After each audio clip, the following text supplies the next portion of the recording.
The Trump administration's action in Venezuela is stirring up a heated debate on Capitol Hill. Defense officials briefed lawmakers this week, and Democrats forced a vote to limit further U.S. military action in the country.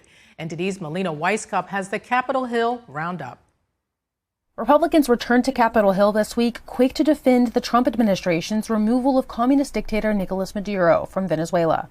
Under President Trump, the United States will no longer allow criminal regimes to profit from wreaking havoc and destruction on our country. The people in Miami, the people of the area that I represent, are very happy that Nicolas Maduro is out of the way. And now, hopefully, it paves the way for a free and democratic Venezuela. Though most Democrats critical of the administration's choice to take military action without congressional approval.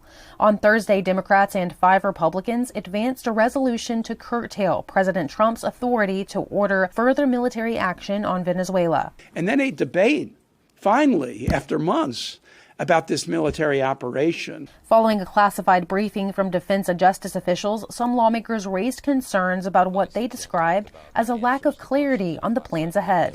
There are a lot of questions from both Democrats and Republicans about what comes next, what the timeline is. That's what you always say when it's the other party. The bottom line is we've gone into great detail with them about the planning. We've described it to them. Senator John Fetterman once again breaking with the general Democrat messaging, praising Trump's actions after the U.S. military seized sanctioned oil tankers. I love it.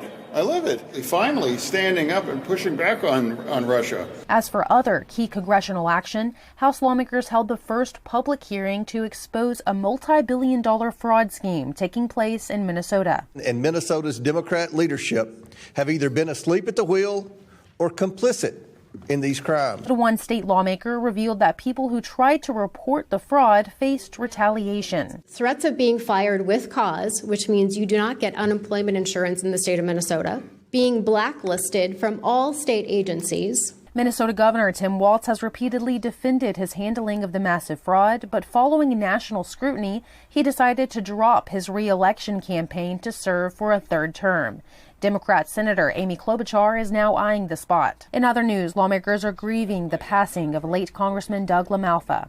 The longtime Republican from Northern California died on Tuesday. Lawmakers from both parties offered condolences. It really shook us. Doug was a great man. He really was truly a great man. He's a lifelong resident of Northern California and deeply loved the people he represented. He was a fierce fighter, as you've heard. Democrat leader Hakeem Jeffries in a statement wrote, "It was an honor to witness firsthand his passion and personal resolve for more than a decade." President Trump dedicated his speech to the entire Republican caucus to late Congressman LaMalfa. I was really saddened by his passing and was thinking about not even doing the speech in his honor. But then I decided that I have to do it in his honor. I'll do it in his honor because he would have wanted it that way. He would have wanted it that way. California will need to hold a special election to replace LaMalfa in the coming weeks. Reporting from Washington, D.C., Melina Weisskopf, NTD News.